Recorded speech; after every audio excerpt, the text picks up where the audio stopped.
The pampered class belle said she had never seen leeches sucking blood. My childhood sweetheart, Asher, suggested with a smile. Then let Aurora demonstrate. Her skin is fair. The leeches sucking blood will be very obvious. The boys in the whole class roared in agreement. That day after school, they kidnapped me to the abandoned leech farm behind the school. 30 minutes. I was thrown into the sewage filled with leeches for a full 30 minutes. When I was dragged up, covered in blood, Asher was still laughing. Don't pretend. Wasn't it just a joke? I lay in the ICU for 7 days. The first thing I did when I woke up was to ask my mom to transfer me to another school. Asher completely panicked. Is Aurora crazy? I said it was just a joke. Why did she take it so seriously? It was an afternoon in late April. The biology teacher talked about annelids, mentioning medicinal leeches. Isla said in a spoiled voice, "Teacher, I've never seen leeches sucking blood before. I really want to see what it's like." As she said this, her gaze intentionally or unintentionally glanced at Asher. I was too familiar with that look.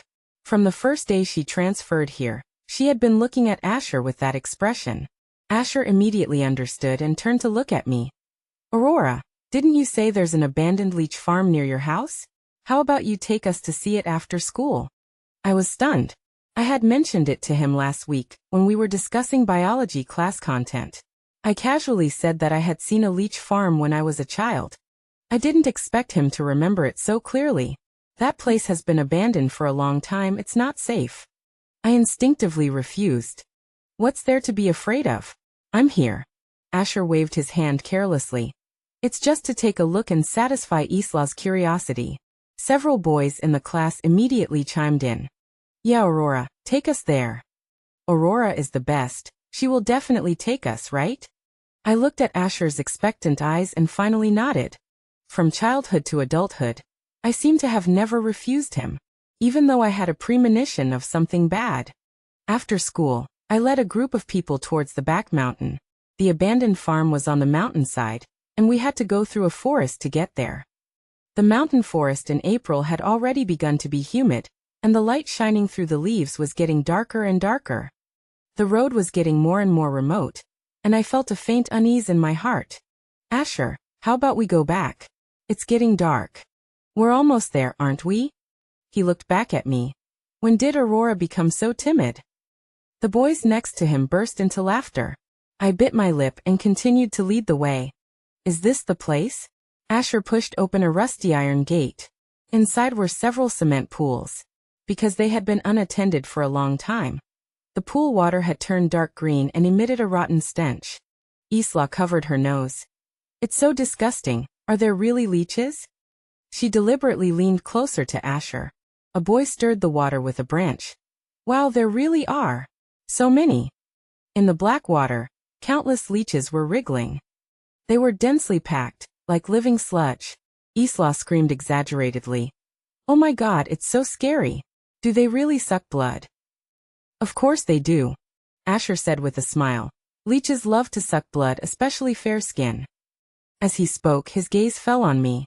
In that instant, I saw a flash of excitement in his eyes that I had never seen before. I subconsciously took a step back. But it was already too late. Since Isla is so curious, why don't we do an experiment? Asher's voice held an excitement I'd never heard before. Like when he was a child and found a new and interesting toy. Except this time, the toy was me. What experiment? Isla blinked her large eyes. She clearly knew the answer, but still pretended to be innocent. Let Aurora go down and try it, Asher said casually. Her skin is so white, the leech bite marks will definitely be obvious. I looked at him in disbelief. Was this the Asher I'd known for 18 years? The Asher who would stand up for me when I was bullied? The Asher who would stay up all night taking care of me when I was sick? Asher, are you kidding? Just joking. He laughed, taking it for granted. It won't kill anyone. What are you afraid of? Other boys immediately echoed. Yeah, just try it. Aurora, you're not going to be so petty, are you? Everyone wants to see. Looking at these classmates who usually called each other brothers, I suddenly felt very strange. In their eyes, what was I? An accessory of Asher's? A toy to be amused with at will? I wanted to run. But as soon as I turned, someone grabbed my arm. Aurora, don't be a spoilsport. Asher's grip was very strong, so strong that it hurt. Just for a moment, it'll be quick. Asher, you're hurting me. Oh. He loosened his grip a little, but didn't let go. Be good, don't make things difficult for me. Difficult? Yes, in his eyes, refusing Isla was difficult, while my fear, my unwillingness, meant nothing. I struggled desperately. Asher, are you crazy? Let me go. Don't make a fuss. He frowned impatiently, and winked at the others. Several boys rushed forward. My hands and feet were held down tightly, and someone tied my wrists with a rope. The hemp rope was rough, cutting into my wrists painfully. No. Please. Asher. I shouted hoarsely. Asher crouched down and patted my face. His hands were cold, as if they had just been taken out of ice water. Be good, just do me a favor. Isla wants to see, I can't disappoint her, right? He said it so naturally. As if my fear, my pleas, were not as important as Isla's wish. After he finished speaking, they carried me to the edge of the pool. Under the dark green water, countless leeches were churning.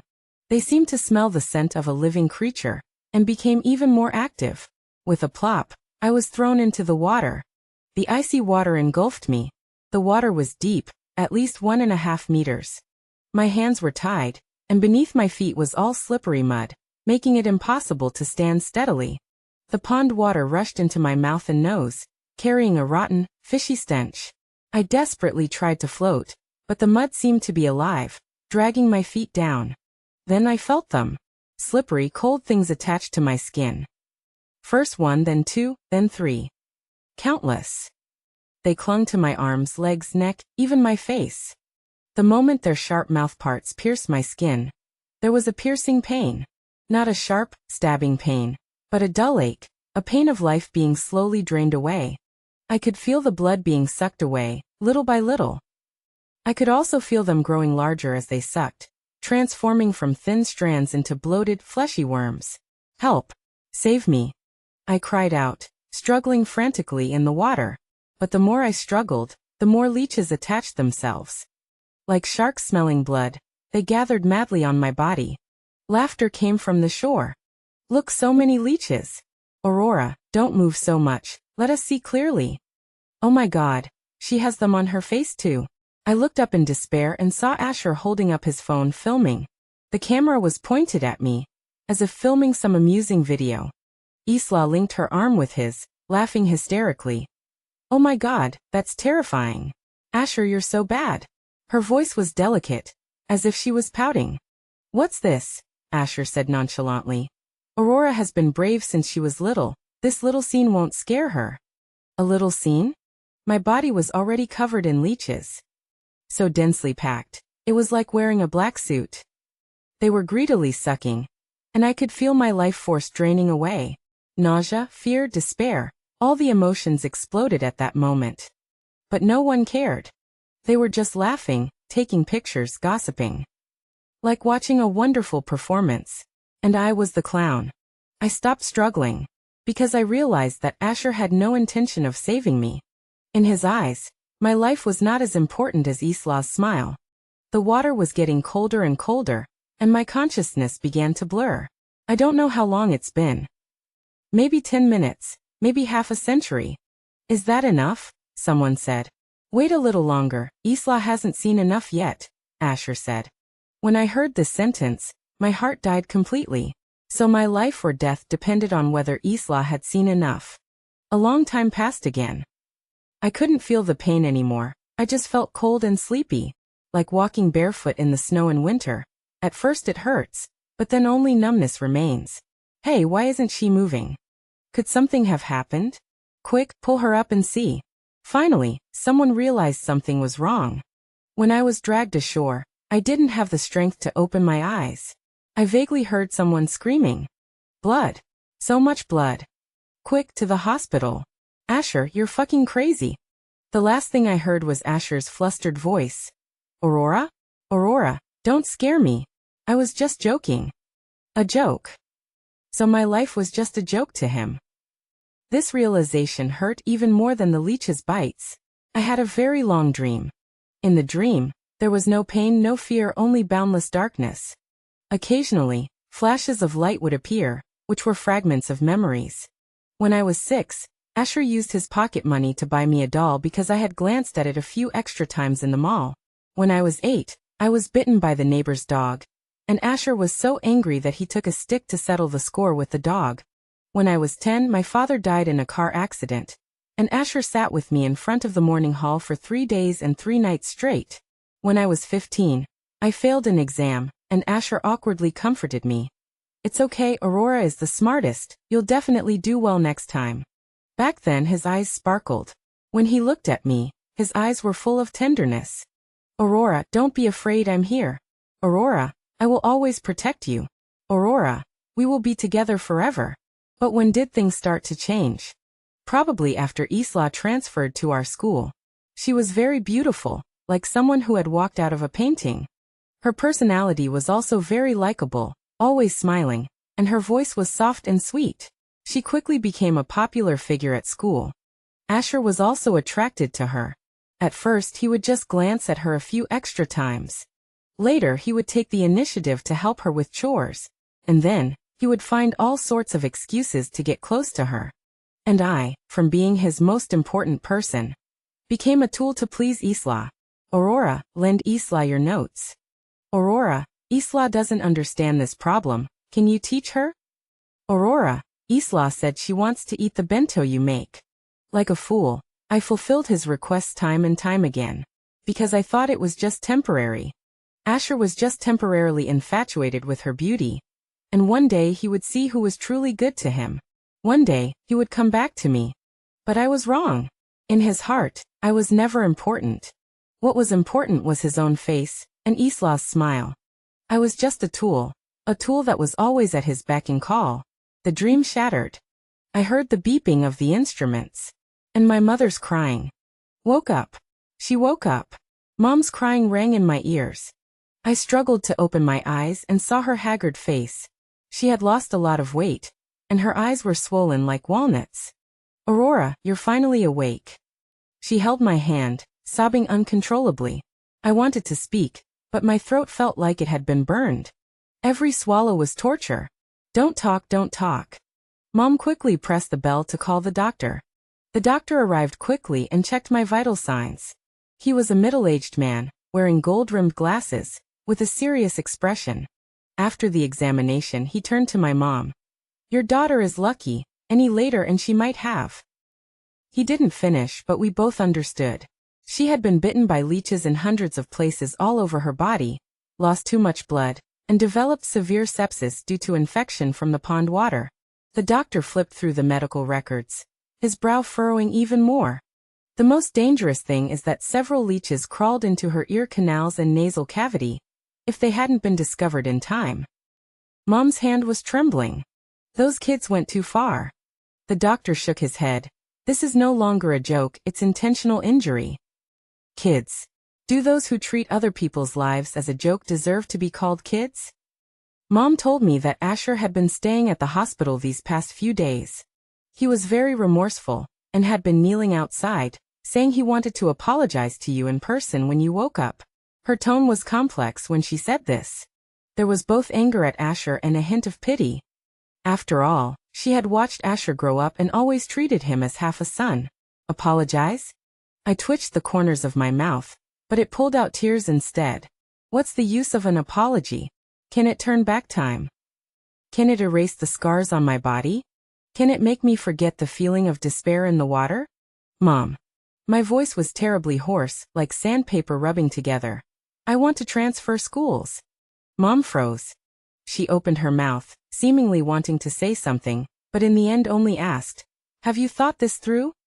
"I don't want to see them again," I said, word by word, each word squeezed out of my throat. Never again. Mom was silent for a long time. She looked at me, her eyes filled with heartache, understanding, and a hint of relief. "Okay, Mom will take care of it right away." She got up to leave, and I grabbed her. There was still a needle in my hand, and it hurt with the movement. "Don't let Asher in."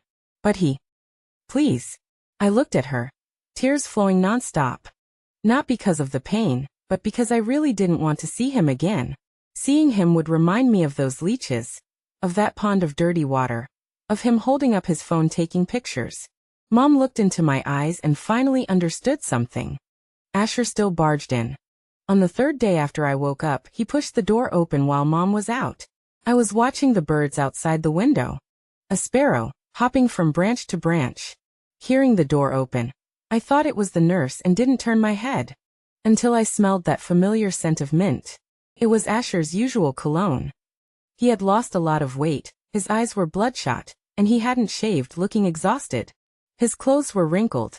Unlike the Asher who was always neat and presentable. Seeing that I was awake, his eyes lit up immediately. "Aurora, you're finally awake." He wanted to rush over and hug me, but I stopped him with a look. In that instant, his footsteps froze in midair. "Aurora." He stood there at a loss, like a child who had done something wrong. But he wasn't a child, he was 18 years old. An 18-year-old should know what is right and what is wrong. "I'm sorry, I'm really sorry. I didn't know it would be like this." His voice was trembling. "You didn't know?" I looked at him. "You threw me into a pool full of leeches, and you say you didn't know what would happen." My voice was calm. So calm that even I found it unfamiliar. I thought it would just be a few bites, nothing serious would happen. His explanation was pale and weak. "You thought?" I repeated those 3 words. "Asher, do you know what? The doctor said I almost died." His face turned pale instantly, even whiter than me lying on the hospital bed. "I really didn't do it on purpose. I just wanted to make Isla happy who knew." "Make her happy?" I laughed until tears came out. "So my life is less important than her happiness?" "It's not like that." Asher panicked. "Aurora, you are the most important person to me." "The most important person?" I closed my eyes. "Asher, you threw the most important person into a leech-filled pool, watched her struggle and cry for help, but only cared about making another girl happy. Is that what you call the most important?" Asher was speechless. The ward was so quiet that only the sounds of the medical equipment could be heard, and the chirping of sparrows outside the window. After a long time he spoke with red eyes. "Aurora, can you forgive me? I know I was wrong. I really know I was wrong." He took a step closer. "I swear I will never pay attention to Isla again. I will only be good to you, only care about you." He knelt down. He really knelt down. Asher, the young master of the Jiang family, who had been pampered since childhood, knelt in front of my hospital bed. But I wasn't moved at all. I only felt ironic. "Asher." I opened my eyes looking at him calmly. "I'm transferring schools." He was stunned. "What?" "I've already asked my mom to handle the paperwork. I'll leave as soon as I'm discharged." "No." Asher panicked. He got up and wanted to grab my hand. "Aurora, you can't leave. We promised to be together forever." "Together forever?" "Yes, we promised. From kindergarten, we promised to be together forever. Together in elementary school, together in middle school, together in high school. Together in college, together at work, together in marriage. Together for a lifetime.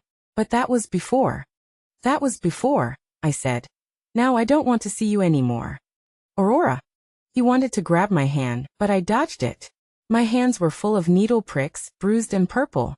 "Get out, Aurora." I said. "Get out." I pressed the call button. The nurse quickly came in, saw Asher kneeling on the ground, and was stunned for a moment. "Sir, the patient needs to rest, please leave." Asher wanted to say something, but the nurse asked him to leave. Before leaving, he looked back at me. His eyes were full of disbelief. "Aurora, do you really want to treat me like this? Just because of a joke?" "A joke?" Even now he still thinks this is just a joke. The nurse closed the door, and I heard Asher's voice in the hallway. "Let me go. I want to see Aurora. Aurora." The voice grew fainter and fainter, and finally disappeared. I looked at the sparrow outside the window. It flew away. The day I was discharged from the hospital, Asher didn't show up. Mom said his parents had confined him at home. The Jiang and Su families had business dealings, and making a big deal out of this wouldn't be good for either side. So Father Jiang chose to settle the matter peacefully. He paid a large sum of money and wanted Mom to sign a letter of reconciliation. Mom didn't sign it. I don't want the money, but I want them to pay the price. When Mom said that, her eyes held a ruthlessness I had never seen before. With such a big incident at the school, there was no way they wouldn't take action. The several boys involved were all disciplined. 2 with particularly serious involvement were directly expelled. Asher, as the mastermind, should have been expelled. But the Jiang family had influence, and in the end, he only received a major demerit and was suspended from school for a month of self-reflection. What about Isla? Nothing happened to her. She just made a request, she didn't actually do anything. Who could do anything to her? When Mom told me all of this, I just smiled. Mom, I want to study out of town. Okay. Mom touched my head. Mom supports you. She didn't ask why. She didn't advise me to think about it again. She knew that some hurts can't be forgiven. Some people must be kept away from. The new school was in a neighboring city, a 3-hour drive away.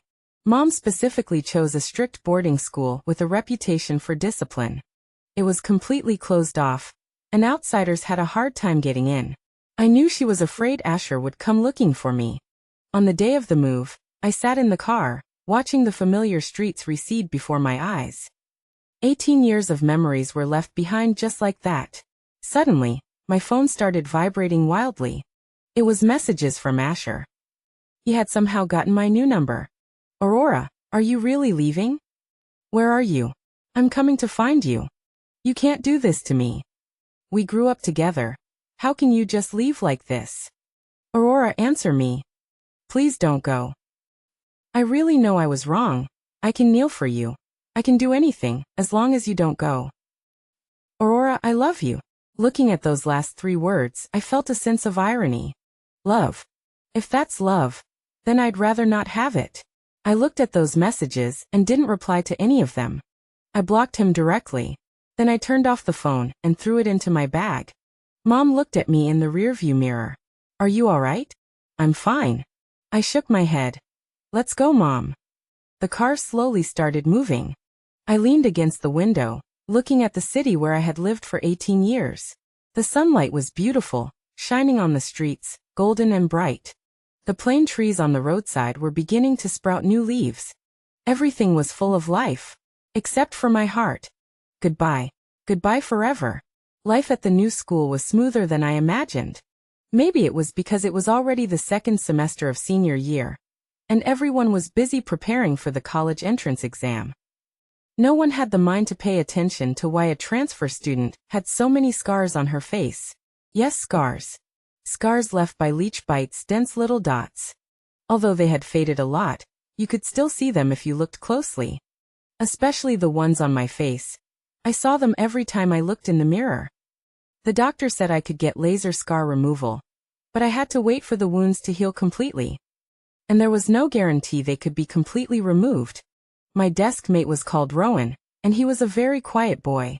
On the first day we met, he noticed the scars on my arm. But he didn't ask anything. He just silently handed me his long-sleeved school uniform jacket. It's a bit chilly, wear more. I was stunned for a moment. The weather in late April wasn't actually cold. He saw my discomfort. Thank you. I took the jacket, and for the first time, I felt warmth in this world. He smiled and continued to lower his head and do his homework. No curious scrutiny, no whispering. Just like that, we became desk mates. He took care of me, but maintained just the right distance. He would help me bring food when I couldn't make it to the cafeteria. He would quietly explain when I encountered difficulties in doing problems. He would hand me a glass of warm water when I woke up from a nightmare. Yes, I often had nightmares. I dreamed of that dark green pond. I dreamed of countless leeches crawling all over my body. I dreamed of Asher standing on the shore, laughing and taking pictures. I dreamed of Isla's delicate voice. Asher, you're so bad. Every time I woke up, I was covered in cold sweat. I could wring water out of my pillow. But gradually, the nightmares lessened. Maybe it was because of the new environment. Or maybe it was because of Rowan. He was like a warm light, unknowingly shining into my world, letting me know that not everyone in this world is like Asher. There are still people who will truly care about you and protect you, instead of treating you as a tool to please others. Until one day, I found out that he actually knew about my past a long time ago. That day, we were discussing university applications. Rowan suddenly said, "You're very brave." I was taken aback. What? To be able to come out of something like that, it's really brave. My hand trembled, and the pen fell to the ground. So he knew. He had always known. It went viral online. He bent down to pick up the pen for me. Although it was blurred, some people still recognized you. My face instantly turned pale. Online? Don't you think I'm... I couldn't go on. Think you're what? Think I'm dirty?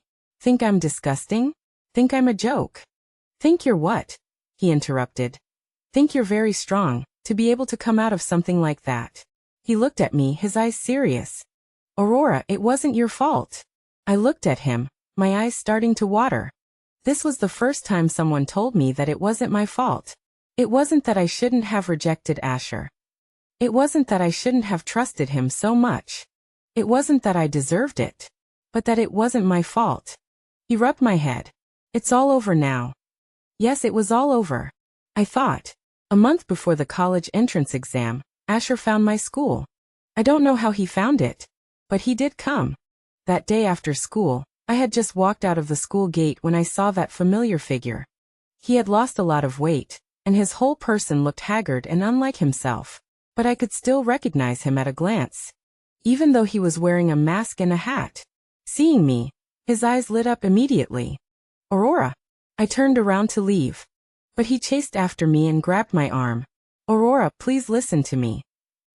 Let go. My voice was cold. Colder than the April wind. I just want to say a few words, and then I'll leave. His hand was trembling. My arm was trembling along with it. Rowan appeared beside me at some point. He stood in front of me, half a head taller than Asher. Classmate, please let go. Asher only noticed him then. His eyes instantly turned dangerous. Who are you? Who I am is not important, Rowan said. What's important is that she doesn't want to see you. What do you know? Asher pushed him. But Rowan didn't budge. Aurora is mine. We grew up together. Mine? Since when did I become his possession? So what? Rowan sneered. Just because you grew up together, you can throw someone into a leech pond? Asher's face instantly turned pale. Whiter than paper. You. How do you know? The whole internet knows. Rowan's voice was cold. Boy throws childhood sweetheart into leech pond to please his goddess. Is that title eye-catching enough? Asher looked at me, his eyes full of pain. Aurora, I really know I was wrong. I finally spoke. I lay in the ICU for 7 days. My voice was calm, so calm that it was like talking about someone else's affairs. Asher, do you know what I was thinking during those 7 days? He didn't speak, just looked at me. There was fear in his eyes. What was he afraid of? Afraid of me saying the answer? I was thinking, what would you do if I died that day? I smiled. You'd probably feel guilty for a few days, and then continue being with Isla, treating me as an accident, an unpleasant memory. No, Asher shouted, so loud that passers-by looked over. If you died, I wouldn't live either. I was still smiling. But as I smiled, tears streamed down my face. Asher, you know what? Now I tremble when I see a pond. I vomit when I smell something fishy. And the scars on my body will never disappear. I pointed to my face. There were a few shallow scars there. You wouldn't notice them unless you looked closely, but I knew they were there. And you? You've only lost your love. Aurora. He wanted to say something, but I didn't want to listen. Go back, I said. Prepare well for the college entrance exam, get into a university, find a new girlfriend. I looked at him and said one last thing. Forget me. After speaking, I pulled Rowan away. Behind me came Asher's heart-wrenching cries. Aurora. Aurora, come back. I can't live without you. Aurora. But I didn't look back. Some roads, once parted, can never be returned to. Just like wounds bitten by leeches. Even if they heal, the scars will always be there. After that, Asher disappeared for a while. I thought he had finally given up. But on the day of the college entrance exam, he reappeared. I had just walked out of the exam hall when a familiar figure hugged me. It was Asher. He held me, trembling all over. Like holding a lost and found treasure. Aurora, I bombed the exam. His voice choked. I pushed him away. With great force. What does it have to do with me? I think about you every day. I can't concentrate on studying at all. His eyes were red, tears swirling in his sockets. Aurora, can you forgive me? Let's start over. Start over? I looked at him, suddenly feeling very tired. Asher, I interrupted him. You still don't understand. Understand what? He looked at me expectantly, like an abandoned puppy. I didn't leave you because I was angry. I looked at him and said, word by word. Each word was like a knife, cutting into him and cutting into me.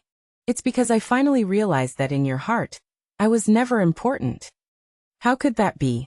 You are the most important person to me. He panicked, wanting to grab my hand. I dodged him. The most important person wouldn't be thrown into a leech pond. The most important person wouldn't be used as a tool to please others in a life-or-death situation. The most important person wouldn't still be hearing you say it was just a joke even now. I paused. Asher, all you've ever loved is yourself. He was stunned. Like being struck by lightning. You enjoy my dependence on you. Enjoy the sense of superiority in front of Isla. Enjoy the feeling of controlling everything. But you have never truly cared about my feelings. It's not true. He shook his head, tears finally falling. One by one, they fell on the ground. Go back. I looked at him one last time. This is the last time I will speak to you. Turning around, Rowan was waiting for me not far away. He smiled at me. That smile was as warm as the summer sun. How did it go? Not bad. I smiled too. This was the first genuine smile I'd had in 2 months. That's good. He naturally took my backpack. Let's go. Auntie is waiting for us at the school gate, saying she wants to celebrate. I nodded and walked alongside him. Behind me, Asher was still standing there. But that was no longer relevant to me. The college entrance exam results came out, and I did well. I was admitted to a good medical university. Mom said this was the beginning of a new life. Yes, a new life. A new life without Asher. A new life without nightmares. A new life without fear. Rowan did even better, and went to a top-tier university. But we weren't separated. Because the two schools were in the same city. He said it was fate. I thought, maybe it was. On the day I registered for university, I was surprisingly relaxed. No one knew my past. No one pointed and whispered about my scars. I could start over. My roommates were easy to get along with. Knowing I was afraid of water, they took the initiative to get water for me.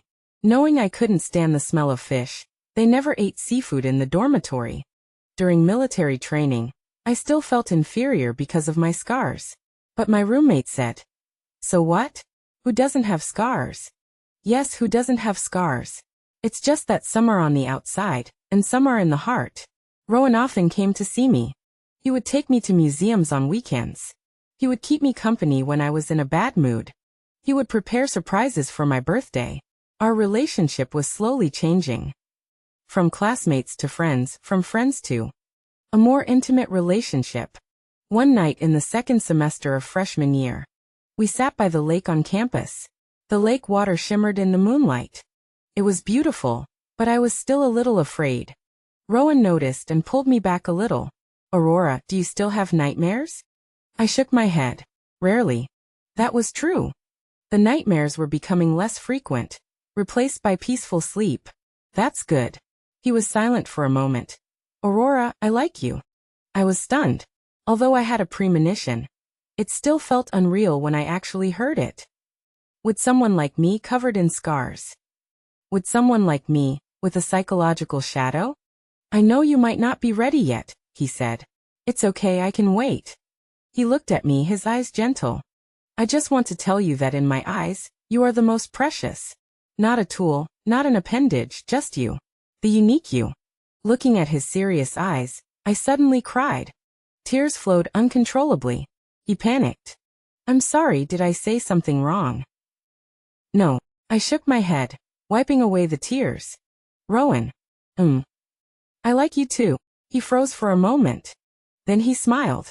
That smile was gentler than the moonlight. We are together. Rowan is very good to me. It's the kind of goodness that flows like a gentle stream. He remembers all my little habits. He knows I don't like fishy tasting things. He knows I'm afraid of deep water. He knows I don't like people staring at my scars. He naturally changes the subject when others are curious. He holds my hand when I'm nervous. He gives me a hug when I'm scared. Most importantly, he never uses me as a tool. In his eyes, I am just me. The unique me. The me who is worthy of love. In my sophomore year, I had laser scar removal surgery. The results were good, and the scars faded a lot. Although you can still see them if you look closely, they are no longer obvious. The scars in my heart are also slowly healing. I accidentally heard news about Asher from a high school classmate. He chose to repeat a year after failing his college entrance exam. But his scores were even worse the second year. In the end, he could only go to an ordinary vocational school. Isla had already broken contact with him long ago. I heard she went abroad to study, and those who were involved in hurting me have all received their due punishment. Those who were expelled, and those who received demerits. One even developed depression because of it. But these things are no longer important to me. I have a new life, new friends, new love. Although those traumas are still there, they can no longer control me. I have learned to coexist with them. Just like the scars on my body. They are part of me, but not all of me. Until the winter vacation of my junior year, I went back to my hometown to attend my grandmother's birthday banquet. I hadn't been back for 3 years. That city felt both familiar and foreign to me. At the entrance of the hotel, I met Asher again. It's been 3 years, he's changed a lot.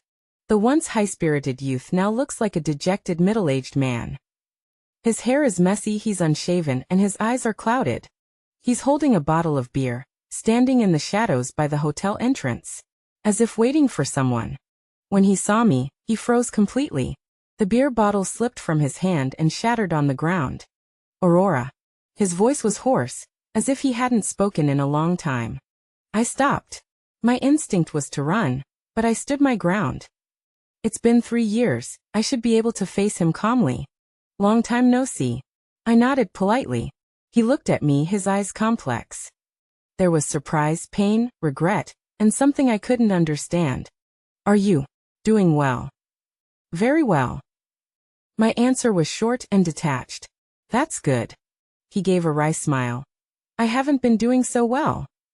I didn't respond. His well-being was irrelevant to me. He continued. I often dream about that day, dream about you in the pool. His hands were trembling. Aurora, I really regret it. If I could do it over, I would definitely. Asher. I interrupted him. I didn't want to hear any more ifs. What good are ifs? Can they turn back time? Can they erase my scars? Let bygones be bygones. He looked at me, a glimmer of hope in his eyes. You forgive me? No. I shook my head. I will never forgive you. His eyes dimmed. But I've let it go. I was a little surprised myself when I said that. It turns out that unknowingly, I really had let it go. Let it go. He looked at me, uncomprehending. Yes. I said. To me, you're just an insignificant person now.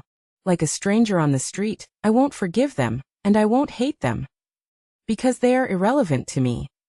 Asher's face turned pale. Paler than it was in the hospital 3 years ago. At that moment, Rowan walked over. Aurora, Grandma is looking for you. He naturally took my hand. Warm and strong. He glanced at Asher, nodded slightly as a greeting. Asher looked at our clasped hands, his body trembling slightly, like someone who had been standing in the cold wind for a long time. Let's go, I said to Rowan. We turned and left. After a few steps, Asher's voice came from behind. Aurora. I turned back. He was standing in the setting sun, his entire being shrouded in an orange halo. Tears streamed down his cheeks.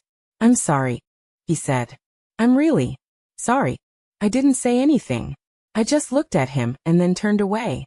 Some apologies said too late are meaningless. Like withered flowers, no amount of watering can bring them back to life. Later I heard that Asher collapsed after that day.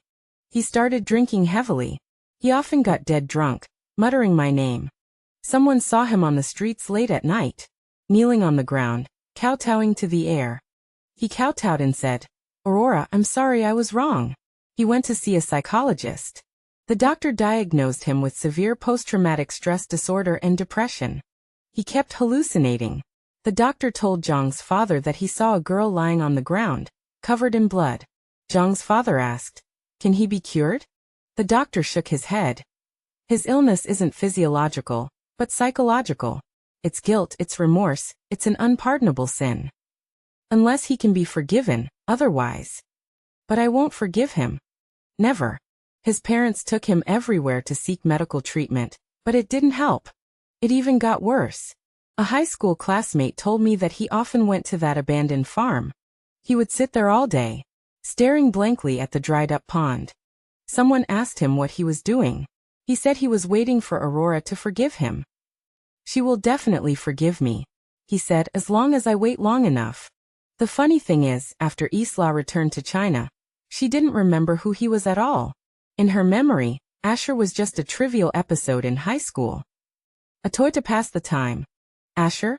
She thought for a long time before remembering. Oh, that silly boy.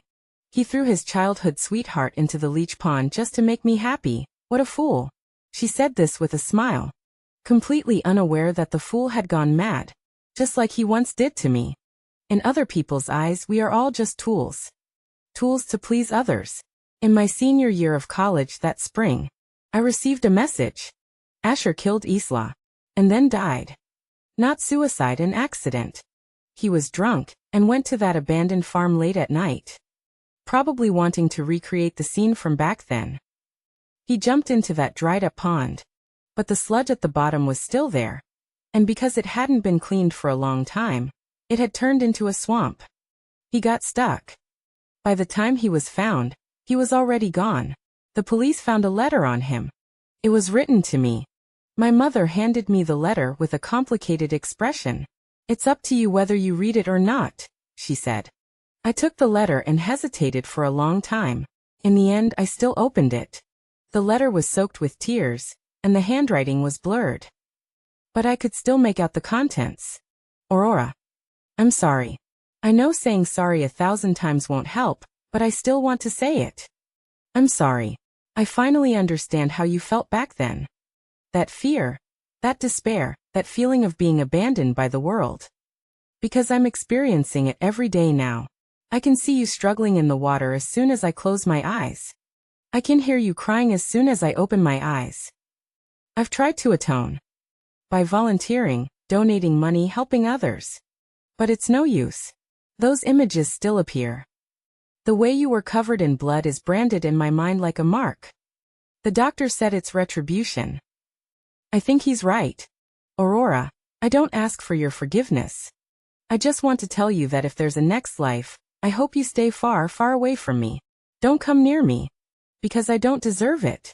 I don't deserve your trust. I don't deserve your love. I'm just a selfish bastard. To please others, I hurt the person who loved me the most. Isla doesn't remember me anymore. That's fair. In her eyes, I was just a tool. Just like you used to be in my eyes. Now I finally understand. The feeling of being treated like a tool. It hurts. It hurts more than being bitten by a leech. Aurora, live well. Forget about me, the bastard. You deserve to be loved properly. Asher, last words. After reading the letter, I was silent for a long time. I didn't cry. My heart was very calm. Like a stagnant pool, no longer rippling. Rowan stayed by my side saying nothing, just holding my hand. Burn it, I said, handing him the letter. He took the letter and took out a lighter from his pocket. The flames devoured the letter. The ashes scattered in the wind, like Asher's life. Like our past. All turned to ash.